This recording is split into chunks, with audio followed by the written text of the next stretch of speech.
it wasn't too long ago, maybe a few years ago, where I just thought, man, handheld gaming is kind of going away in a sense. Like the Nintendo Switch exists, but that's pretty much it. Everybody's got their cell phone, and Sony stopped making handhelds. Never seemed like Microsoft was going to make one.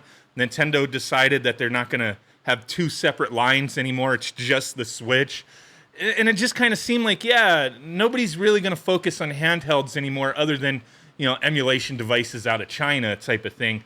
But lately it seems like with bigger companies, there's been a resurgence, right? We have the Valve Steam Deck, which I absolutely love this thing. I've done a ton of videos on. And then in just a few days, the Logitech G Cloud handheld is coming out, which I'm very conflicted on. But you know what? It's all about options. We can complain all we want about what's available, but you don't have to buy it, But with so many things coming out, if it's something you're interested in, it's nice to know what's available. The G Cloud from Logitech, I will be doing a review on that in the next couple days. We'll have to see how that works out for me. It's cloud-based handheld, right? And now Razer is jumping into the market, to the battlefield of handhelds. And I'm kind of conflicted on what they're doing here. So the ultimate Android gaming handheld, Razer's Edge. Like I said, everybody's got a cell phone. You can get a Kishi, V2 Pro or any of those other ones that are out there to make your, cell phone more of a handheld with controller grips, right? And essentially, I don't know why they went about this way. I'm not really sure, but it's like, is this really a handheld, or did Razer kind of get a little lazy here? I don't know. It's strange, but the ultimate Android gaming handheld, let's take a look at what they got going on. It's custom built to be the ultimate. Okay, the Razer's Edge, it's custom built to be the ultimate Android gaming handheld. Exclusive Snapdragon GX Gen 1 delivers unrivaled performance. The 144 Hz AMOLED display offers incredible clarity at high speeds. And Kishi V2 Pro is console quality controller for compatible Android. I was like, what? What are they talking about, right? So let's play this video real quick.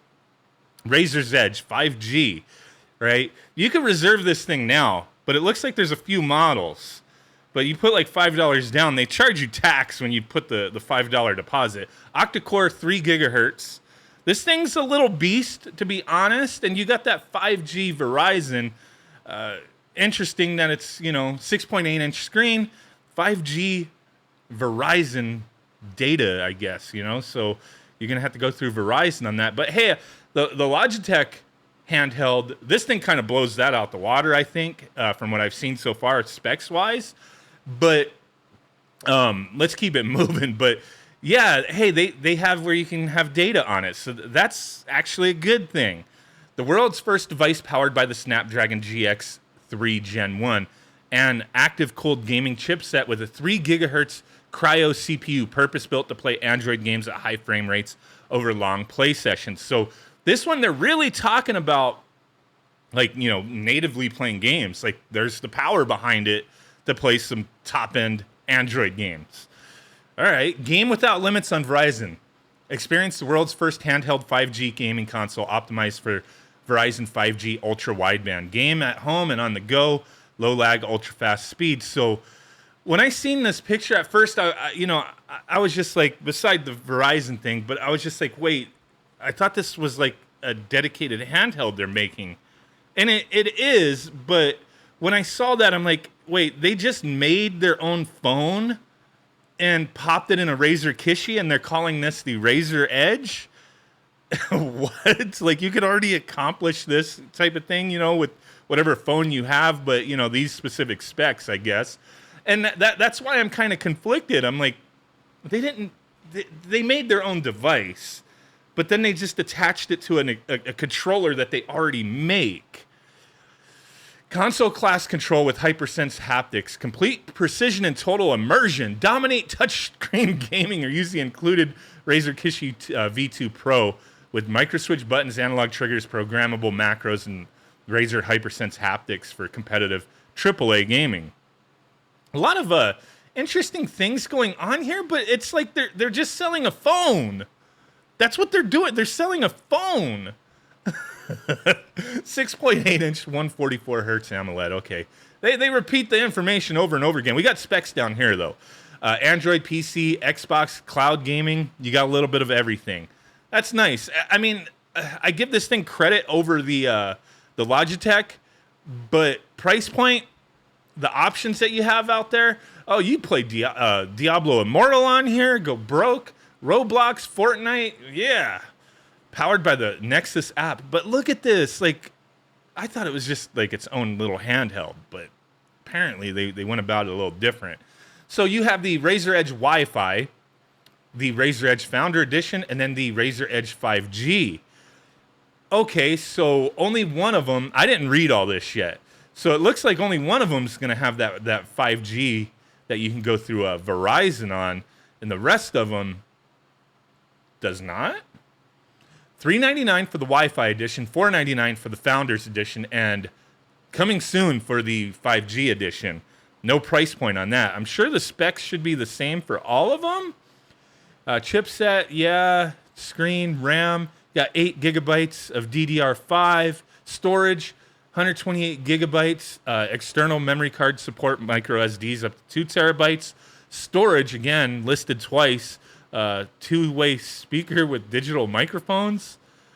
THX spatial audio. That's storage? They got some storage up in the speakers? What the hell's going on here? Oh, now I see one difference. Boom Cloud 360 audio for the 5G edition. Camera, 5 megapixel front-facing 1080p 60 FPS across the board. 5,000 milliamp hour battery. Connectivity looks almost the same, other than the 5G one has 5G with embedded SIM card or eSIM. eSIM's giving me problems, man. I have to fight like, hey, just give me a regular SIM card. These eSIMs are not working right for me, but whatever.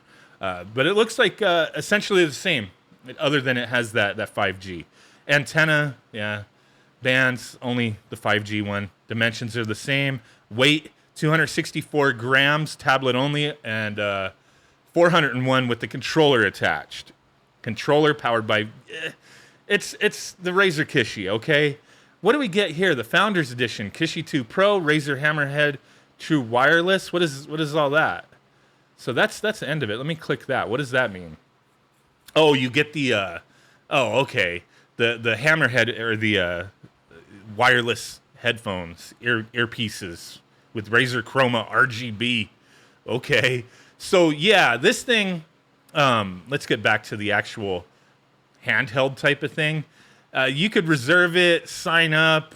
It's like $5 something with tax, like $5. I don't know. I guess it just depends where you're at. It's like over $5 to put down to reserve it, like Steam did. But for $400 to $500 plus, who knows, the 5G one. Holy crap, man! I mean, you could get the Steam Deck for $400, $399. Are you out of your mind? For an Android device that is just like, hey, we made our own tablet, is what they did. They just made a tablet. Now that I'm really looking at it, all they did was make a tablet. They didn't make a handheld. They made a tablet, and they're giving you their controller attachment with it. It's not like an all-in-one thing. Is that beneficial in a way? Sure, but everybody's got a phone already. Let me know what you guys think. This is weird. Bye.